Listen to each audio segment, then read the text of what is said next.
Hello, good people. By now, you know the deal. If the camera angle is off, it's not by design. I'm blind, and it comes with the territory. So let's go off on the assumption that this is not politicking and that indeed Floyd Shivambu is removing himself from the MK through some peculiar means, right? Where he's playing the card of, I'm a member, but I want to start my own political party because I disagree with how things are being run within the MK party. Based on my experience of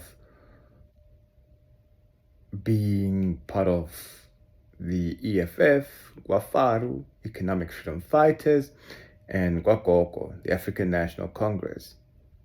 Okay.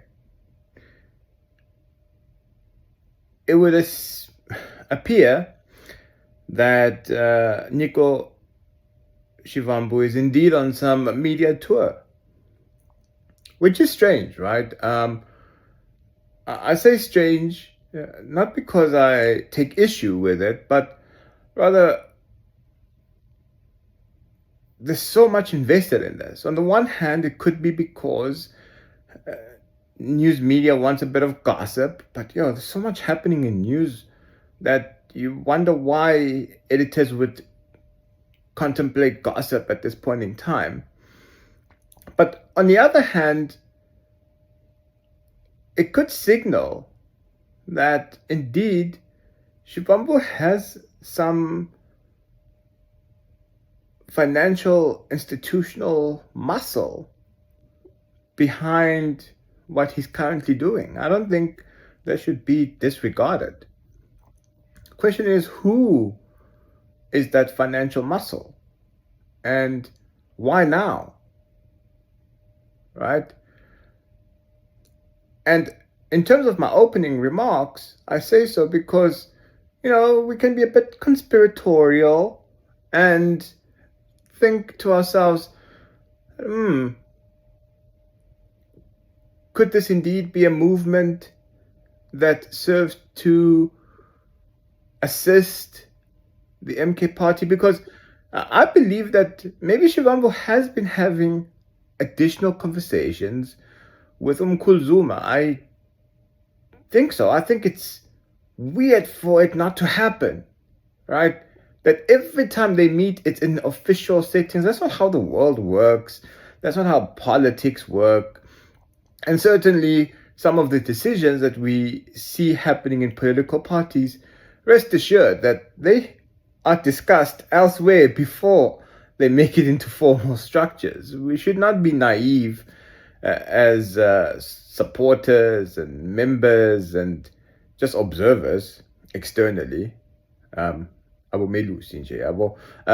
think that no, everything happens proper here. No, right? So it still could be, just to finish my conspiracy theory. I emphasize this because there's little to go by at this stage, that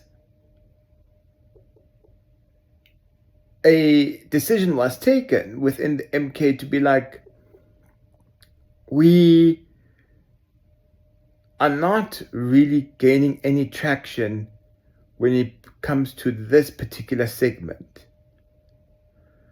And this segment, I believe, is largely your urban centers, perhaps even your suburban sectors when it comes to black folk, right? Shivambu's move is not going to take away from the MK base. I don't see that happening at all, right? And if anything, it will take away from Gwafar, right? In that Gwafaru is concentrated in urban centers, the cities, particularly um, some of the townships, right? And maybe this messaging, largely because of MK's pathetic communications, I'm sorry to put it so bluntly, but it just is. Anyway, it's not making any traction in those areas. And the problem then became for the MK that, Farid does not want to play ball. He doesn't see the bigger picture, or at least he doesn't see things the same way that we do. And if anything, Farid keeps on attacking us, right? Which impedes on our ability to make traction to this constituency, right? Because maybe our messaging is not resonating.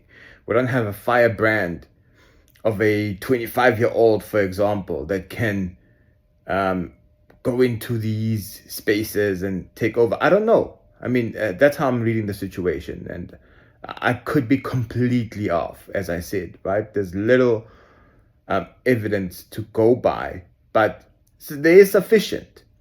Why do I say so? There is sufficient. I can imagine several conversations happening between Nico Shivambu and Zuma. Why? Because we know, for example, through various accounts, that the formation of Gwamoses, the MK party, came about through Zuma being extremely selective about who he talks to and discusses his plans with. And slowly but surely, information would then drip, drip, drip into bigger circles and eventually to us on the outside, right? And who says this technique is not being employed at this particular point in time? Could be a decoy. This could just be a roundabout way of circumventing political inconveniences and trying to deal with problems that the party otherwise couldn't handle. And who says, to conclude this conspiracy theory, that, they made an assessment and figured that, what, we've got sufficient weaknesses that we can maybe capitalize on to make this believable, and let's just work with it. I mean, stranger things have happened. And so now they're just using these weaknesses to their advantage. But until such time that this story actually plays out more, we can't be conclusive about these things. So we're just left with being highly speculative. Anyway, to the point of this video, I see Nico Shivambu now then doing this media tour. And I've got a problem with how it's being handled.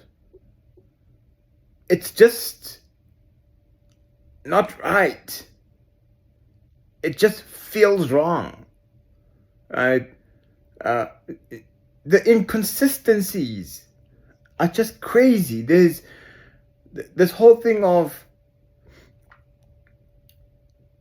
tens of thousands of people showing interest to hundreds and hundreds of thousands of people showing interest in Maibui Africa. And you're like, why aren't the journalists really trying to figure out the facts, right?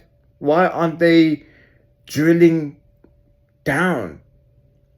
Instead, they want to, and I saw this in the ENCA interview. I have no personal issue, by the way, with Gareth or any journalist, I should say. I don't know them like that. Um, where it just becomes about, tell us the juicy bits. You said who did what? Yo. No, this is really, really good stuff. But tell us more. Who did what? Why did they do that? And what did President Zuma say? Oh boy. And of course, I get it. It gets the clicks. It gets you trending. And it gets a bit of buzz around your media brand, but it's not news. It's really not news. The only time that I saw Nhlamulo Shivambu handling this was in that ENCA interview, for example, where he was like, okay, this is enough now, right? Can we actually discuss what I came here for? And kudos to him for that. But then there was this SABC moment. And in these SABC moments, you just look at the quality of the questions. Now, of course, I can speak on this now. Like, what's the point of making long statements only to ask a question and then making a further statement to ask another question and so on and so on? And you have to wonder, like, are you trying to get Nhlamulo Shivambu to answer a question or not? Like, what's the purpose of this all, right? Are you as a journalist positioning yourself as a debater in this discussion? So you want to be the lawyer and the jurist? Or are you there to get the story? Well, what's up? Right? I was not impressed by that SABC interview of Nhlamulo Shivambu in any way, shape or form. It was just totally, hopelessly unimpressive. Right? It was very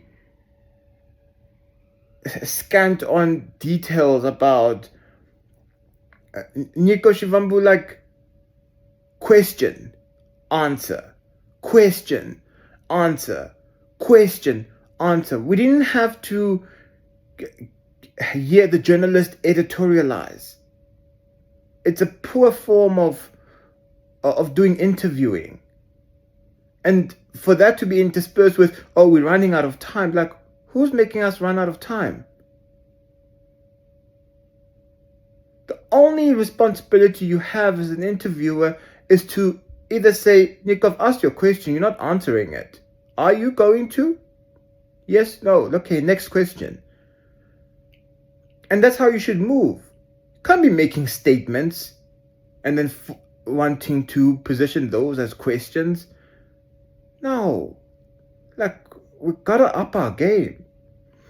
So anyway, in this, of course, Nico repeats his rhetoric about his consultative process and how much great support he's having for this ill-conceived idea of his, because I think so. That's me, right? His belief is that he should frame it as the question of, should we have a political party? And talks about that he'll have further engagements, and particularly with the media at some point in time, in which he will announce. But then something else happens. The MK party, oh man, their comms is really terrible. Like, I think it has reached a point where we just have to put it out there that MK party comms is downright horrible, right? It's a tragedy. That's how bad it is, honestly speaking. So it commences with a tweet in the morning. Apparently that's taken from Ufaru's playbook, right? But in this regard, at least Ufaru uses his own personal account, and then he will yap and tell the world how he is so upset, or how he does not fear, or how he will handle people, right? No, in MK, it's a different vibe altogether. People just tweet at about 3:50 a.m. It's time to do what's best for MK. It's like, yo, bro, we understand you just woke up, or you can't sleep, or that you are in distress. But please take note what account you're using.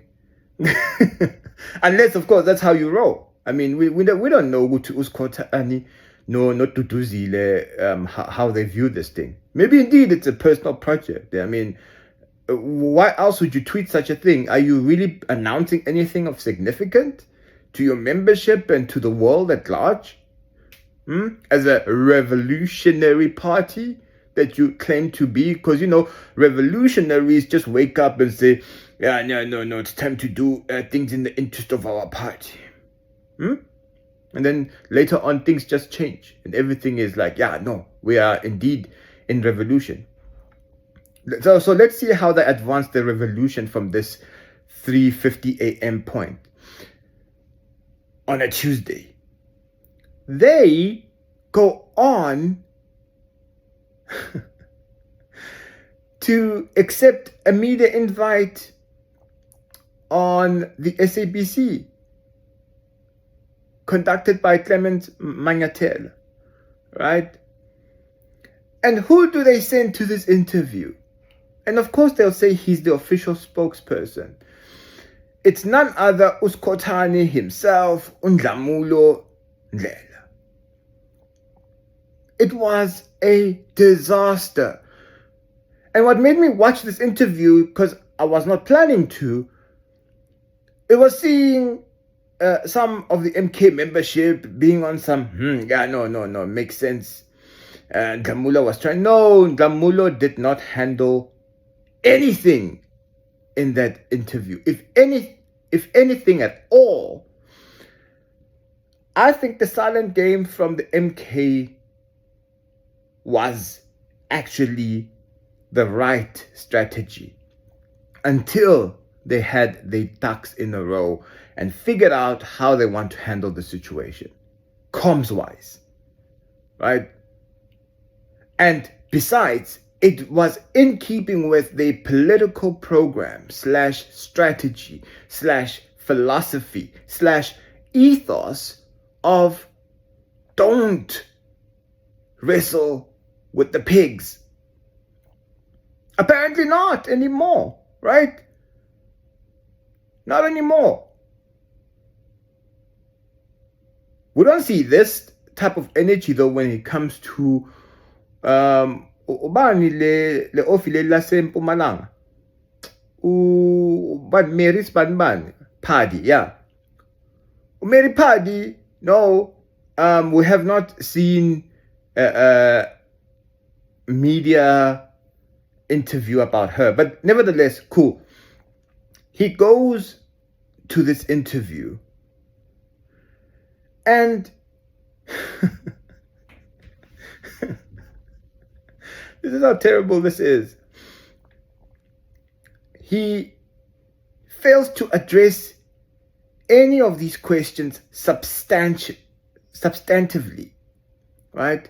In a substantial way that makes us understand coherently, logically, reasonably, rationally what on earth is actually going on. If anything, he goes into the interview to tell us that, well, we have a story to tell as well. And apparently our story is that I, Nhlamulo Ndhlela, am far superior in terms of my intelligence emotionally than Nhlamulo Shivambu. So my emotional intelligence is top notch. Best know that, South Africa. But here's the problem I have with this move, is that Uskotani is one of the characters in the saga. And so he opportunistically uses this opportunity, which is about the MK party. Granted, Clement asked him about the whole drug allegations and alcohol abuse and so on and so forth, to talk about himself. But considering how he ducks and dives, weaves and bobs as a spokesperson, and he does so in the least eloquent way, particularly when it comes to dealing with controversy, he could have at least said that, no, Clement, I'm dealing with that on a personal level. This is not something that I wish to discuss at this point in time. For those interested, check out what I've said in social media, in my personal account. I'm here to talk about the MK party. But he does not even have the discipline or the vision to do this. And that's the problem, right? It speaks to leadership and emotional intelligence. Haha. Right? It speaks to that. Why? Because what was the purpose of that interview? If you could not answer any of Clement's questions definitively.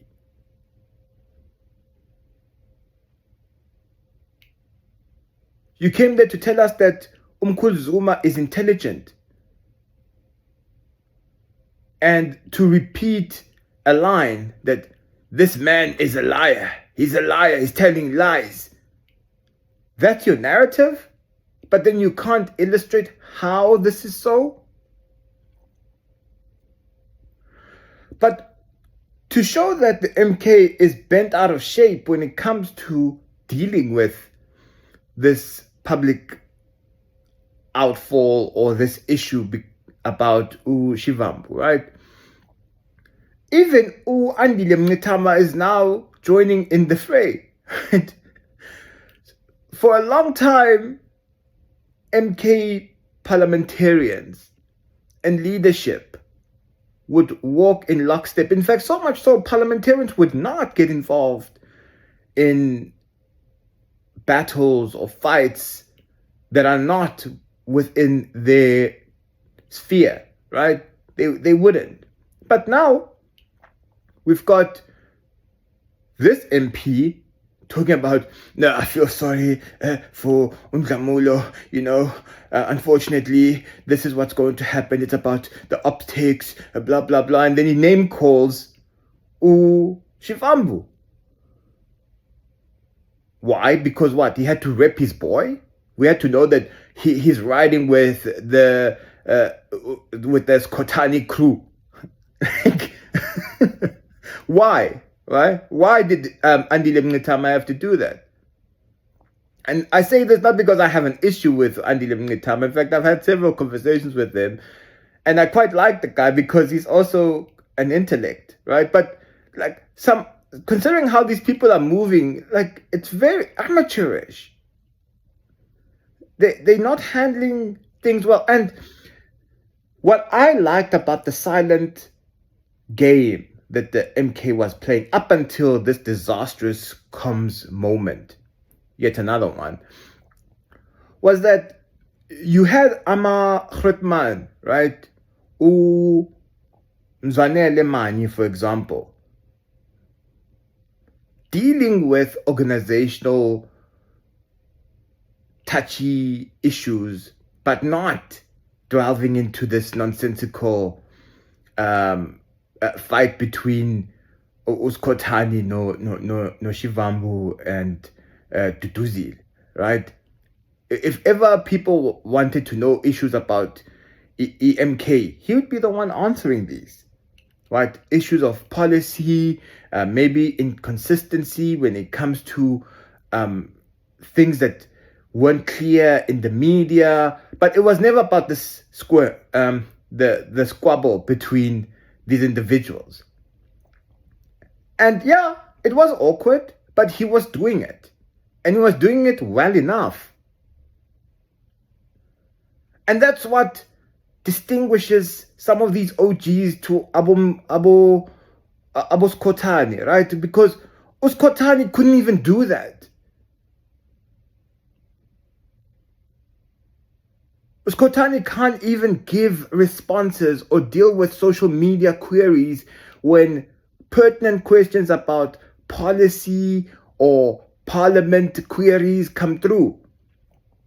But he's very quick to tell us at 3:50 a.m. that, oh no, it's time to act in the interest of the MK. No. And then another moment in the silent game was Advocate Mpofu. And this was deftly done, right? You could tell that this is an old hand.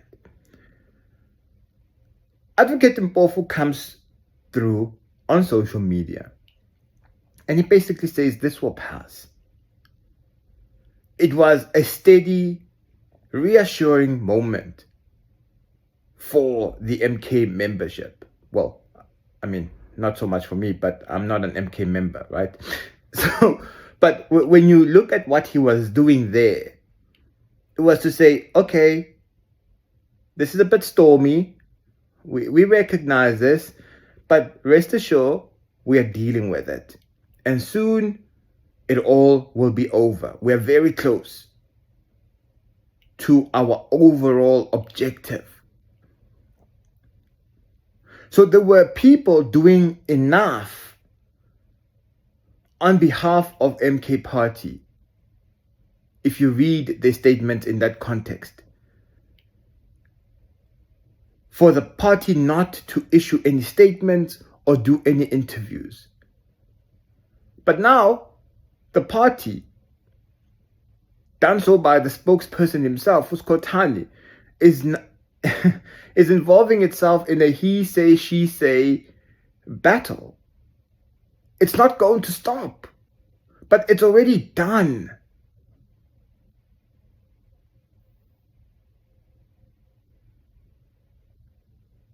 And hence, we now have to ask questions because, we can't keep quiet and deal with our issues in our own personal spheres. But, why do you want to lie to the nation about a screening versus a drug test? Because those are two different things, right? A screening simply looks at whether there's any alarms that warrant a blood test that will confirm whether you use drugs or not. Now we have to ask such questions because why? You were speaking on behalf of the party. Some of us weren't dabbling in these issues, but now we have to. And that's the consequence of poor communications. And the funny thing is, MK Party has been warned about their comms from inception. After winning a significant portion of the vote. But apparently we have to continue doing so because you know what? Clearly it's viewed as a soapbox for some grouping within the MK Party. Anyway, this is my take. This is my views. What are yours? Do you agree or disagree?